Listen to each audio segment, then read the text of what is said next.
Mister Olympia 2023, जिसको कहा यह जा रहा था कि इसमें मेजॉरिटी बॉडी बिल्डर्स अपने टाइटल को डिफेंड कर लेंगे, जैसे कि ओपन बॉडी बिल्डिंग में हादी चौपान, 212 में शॉन क्लैरेडा और मेंस फिजिक में एरन बैंक्स। लेकिन इस साल के ओलंपिया से पिछले सालों की निस्बत ज्यादा कंपेटिटिव और शॉकिंग रिजल्ट्स निकले।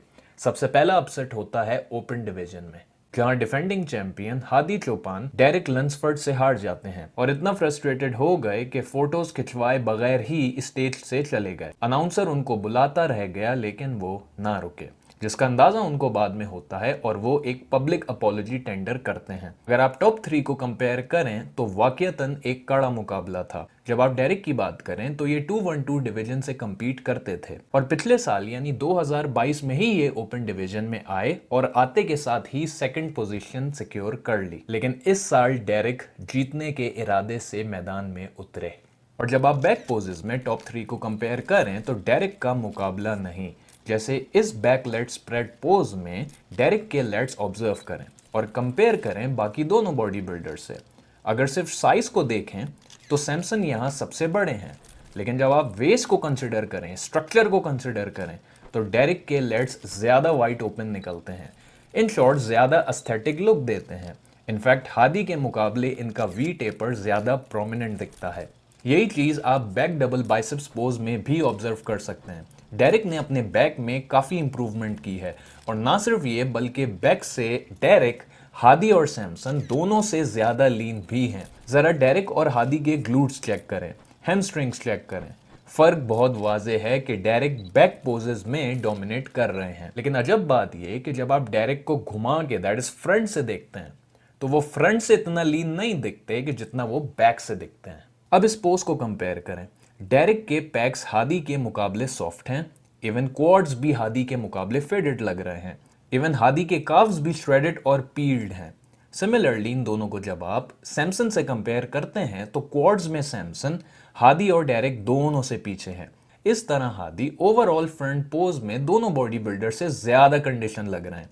यही वजह है कि लोग हादी की कंडीशनिंग को डेरिक से ज्यादा बेहतर मान रहे हैं, जबकि हकीकत यह है कि डेरिक की कंडीशनिंग बैक पोजेस में सबसे बेहतर है। इस साल की जजिंग को जब आप ऑब्जर्व करें तो लगता यह है कि जजेस अब ओपन बॉडी बिल्डर्स में सिर्फ साइज और कंडीशनिंग ही नहीं बल्कि एक एस्थेटिक और एक प्लीजिंग लुक भी देख रहे हैं, जहां अब बबल गट्स की कोई गुंजाइश नहीं, जहां बॉडी बिल्डर्स भले से ही ह्यूज और मैसिव क्यों ना हो, एस्थेटिक्स का एलिमेंट जरूर देखा जा रहा है और इस बेस पे स्कोरिंग को कंसिडर भी किया जा रहा है। जैसे इस फ्रंट डबल बाइसेप पोज को ही देख लें।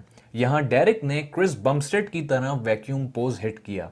इतने मैसिव साइज और कंडीशनिंग पे इस पोज को करना आसान नहीं, इनफैक्ट ओपन डिवीजन में कॉमन भी नहीं। यहां कोशिश सैमसन ने भी बहुत अच्छी की, लेकिन अगर मैं आपसे सवाल करूं कि इन तीनों बॉडी बिल्डर्स में वो कौन है जो सबसे ज्यादा कंडीशनड है, तो आप शायद हादी का नाम लें। फिर मैं आपसे पूछूं कि इन सब बॉडी बिल्डर्स में सबसे बड़ा, सबसे मैसिव कौन है, तो आपका जवाब होगा सैमसन। लेकिन जब मैं आपसे ये पूछूंगा कि इन तीनों बॉडी बिल्डर्स में वो कौन है जो size, conditioning, small waist, V taper और सबसे ज्यादा एस्थेटिक लुक दे रहा है, तो आपके कुछ बोलने से पहले मैं नाम लूंगा डेरिक का।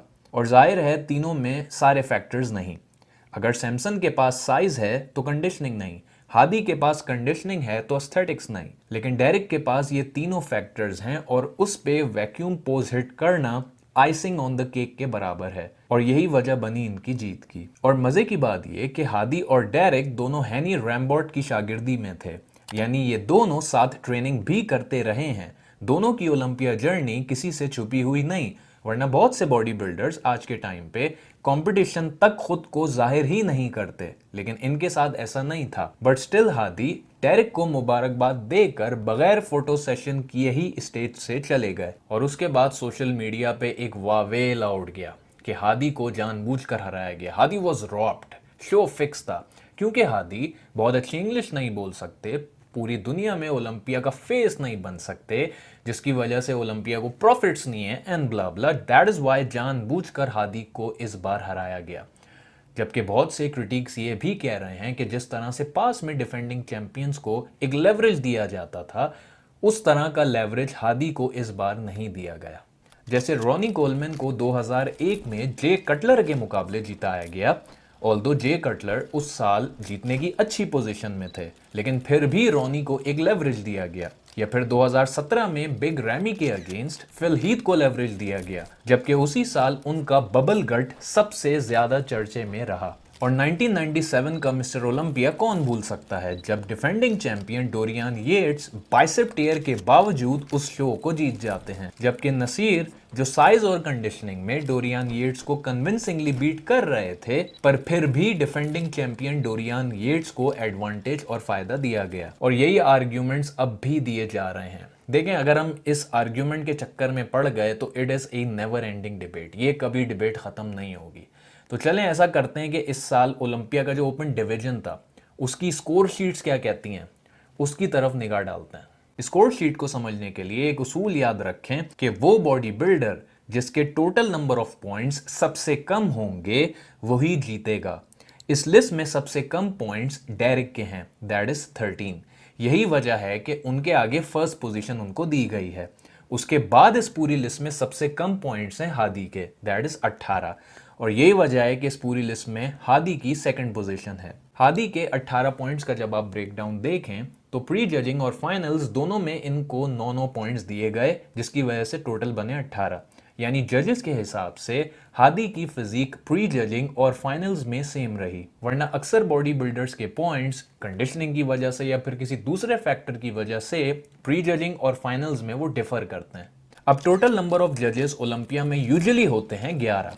मान लो 4 जजेस ने हादी को फर्स्ट प्लेसिंग दी, जबकि 7 जजेस ने उन्हें सेकंड पोजीशन दी।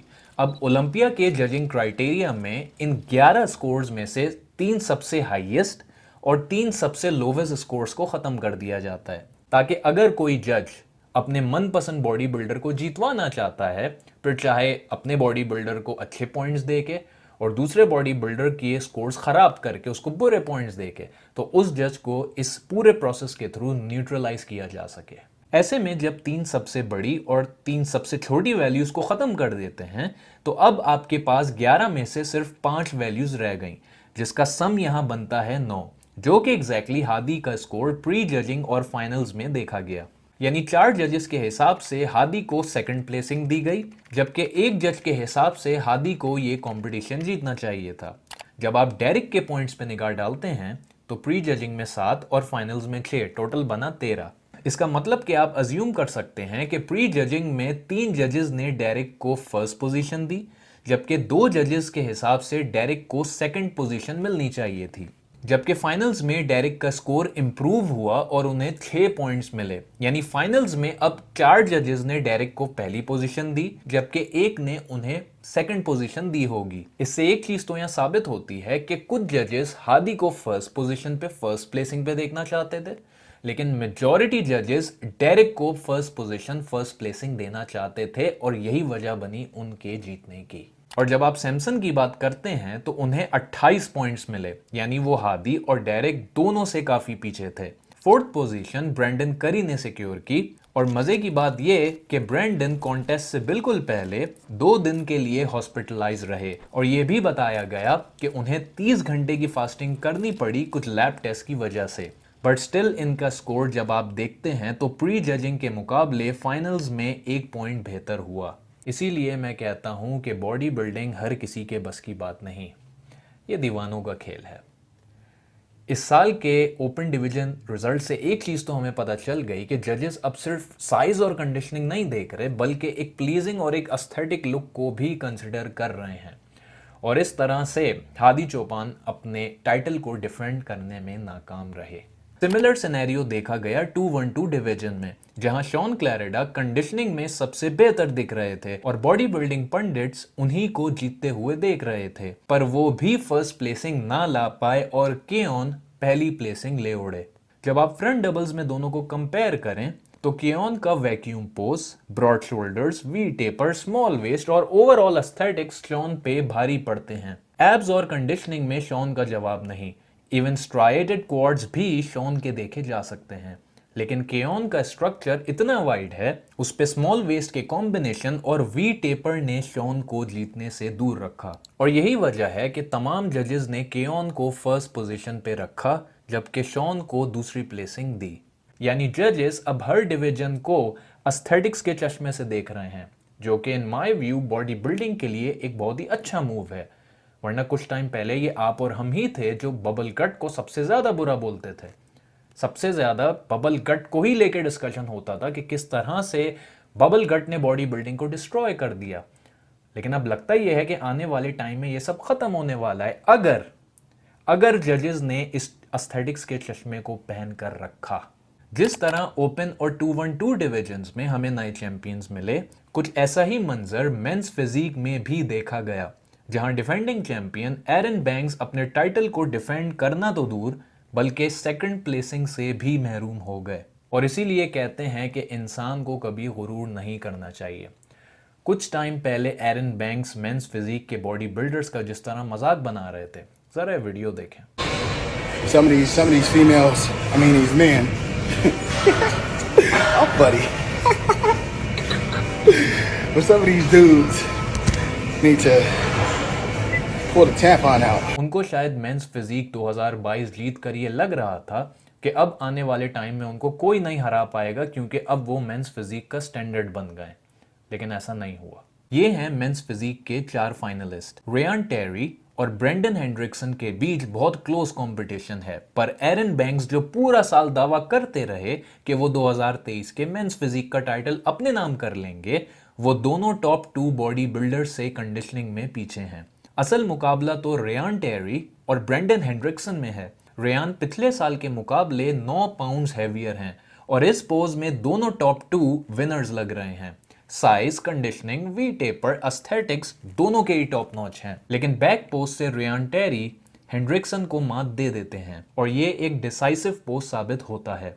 जितने वाइड ओपन लैट्स रेयान के खुलते हैं, उस पे फिर एक perfect Christmas tree, we taper और कंडीशनिंग रेयान के जीतने की वजह बनती है और उन्हें एक परफेक्ट स्कोर जजेस की तरफ से मिलता है। रेयान टेरी ऑलमोस्ट 10 साल से ओलंपिया में compete कर रहे थे, आखिरकार उनको कामयाबी मिल ही गई। और इस तरह ओपन और 212 डिवीजन की तरह मेंस फिजिक में भी चैंपियंस तब्दील हुए। अब हम चलते हैं क्लासिक फिजिक पे, जहां कहा यह जा रहा था कि इस साल वेट कैप्स चेंज होने की वजह से बहुत से short body builders Chris Bumstead को टक्कर दे पाएंगे, बिकॉज क्रिस को हमेशा अपनी हाइट और स्ट्रक्चर का एडवांटेज रहता है। हालांकि बहुत से शॉर्ट बॉडी बिल्डर्स को वेट कैप में इस साल एडवांटेज मिला, पर इस साल भी क्रिस बमस्टेड को कोई ना हरा पाया। जब आप स्कोर शीट देखते हैं तो क्रिस को परफेक्ट स्कोर दिया जाता है, जिसका मतलब यह है कि तमाम जजेस ने क्रिस को फर्स्ट प्लेसिंग दी। याद रहे कि क्रिस को अपने वेट कैप तक पहुंचने में कभी दिक्कत नहीं हुई, इनफैक्ट वो हमेशा उस कैप के अंडर ही होते हैं। पर दूसरे शॉर्ट बॉडी बिल्डर्स अपने हाइट की वजह से हमेशा अपने वेट कैप से क्लोज रहते थे, पर इस साल on average 7 pounds short body builders को एक्स्ट्रा दिए गए, बट स्टिल क्रिस 5वीं बार क्लासिक फिजिक चैंपियन बनने में कामयाब रहे। जब आप रेमॉन की बात करते हैं तो कहा यह जा रहा है कि इस साल रेमॉन क्रिस के काफी करीब आ गए थे, पर स्कोर शीट देख के ऐसा बिल्कुल नहीं लगता। सारे ही जजेस ने रेमॉन को सेकंड प्लेसिंग पे रखा। थर्ड पोजीशन आती है अर्स की, फोर्थ प्लेसिंग ब्रियॉन एंसले को दी जाती है और ये दोनों ही क्रिस और रेमॉन दोनों से काफी पीछे थे। इस बात का फैसला आप इस साइड चेस्ट पोज को देखकर करें। क्रिस का साइड चेस्ट, उसकी थिकनेस, स्ट्राइएशंस, क्वाड्स, हैम्स सबसे बेहतर हैं, रिगार्डलेस ऑफ द फैक्ट कि तीनों बॉडी बिल्डर्स पिछले साल के मुकाबले ज्यादा साइज लेकर आए। इस बैक पोज में आपके हिसाब से कौन सबसे बेहतर है? रेमॉन ने पिछले साल के मुकाबले मेजर इंप्रूवमेंट्स की हैं। ये वो वाहिद क्लासिक फिजिक बॉडी बिल्डर हैं जो क्रिस को टक्कर दे रहे हैं। इनफैक्ट ब्रियॉन की बैक का भी जवाब नहीं। इस पोज में रेमॉन का मिड सेक्शन क्रिस से बेहतर लग रहा है और हर साल की तरह इस साल भी कंपटीशन से पहले क्रिस को इंजरी हुई, इस साल उनके लैट्स में, जिसकी वजह से क्रिस अपने लैट्स को कुछ टाइम ट्रेन नहीं कर पाए, पर फिर भी उनका स्ट्रक्चर उनके कंपेटिटर्स पर भारी पड़ा और वो 5वीं बार मिस्टर ओलंपिया बनने में कामयाब रहे।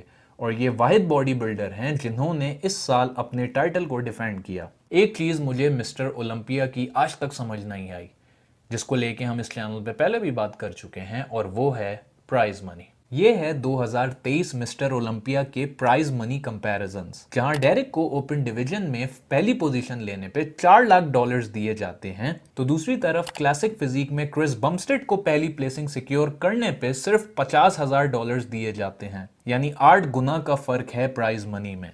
क्या open division classic physique division से 8 गुना ज्यादा पॉपुलर है? इसका जवाब आप दें। इवन ओपन डिवीजन में थर्ड प्लेसिंग सिक्योर करने वाले सैमसन दाऊदा को $1 लाख दिए जाते हैं, जो कि 2 गुना ज्यादा है क्लासिक फिजिक में पहली प्लेसिंग लेने वाले क्रिस बमस्टेड से, जिन्हें $50,000 दिए जाते हैं। इनफैक्ट ओपन डिवीजन में 5वीं प्लेसिंग वाले बॉडी बिल्डर को भी 35,000 प्राइज मनी दी जाती है, जो कि ऑलमोस्ट डबल है क्लासिक फिजिक में सेकंड प्लेसिंग लेने वाले रेमोन से। चले मेंस फिजिक में तो आप कह सकते हैं कि वो लोग लेग्स शो नहीं करते, पर जितना पॉपुलर इस वक्त ओपन डिवीजन है उतना ही पॉपुलर इस वक्त क्लासिक फिजिक डिवीजन भी है। पर प्राइज मनी में इतना फर्क क्यों है, ये मेरी समझ से बाहर है। और इसी वजह से न सिर्फ क्लासिक फिजिक बल्कि बाकी दूसरे डिवीजन्स में भी इस प्राइज मनी को बढ़ाने की ज़रूरत है, ताकि इस स्पोर्ट को मेजॉरिटी बॉडी बिल्डर्स के लिए ज़्यादा प्रॉफिटेबल, कंपेटिटिव और लुक्रेटिव बनाया जा सके। जाते जाते इन 2 वीडियोस को ज़रूर देखिएगा और मैं आपसे मिलता हूँ अगली वीडियो में।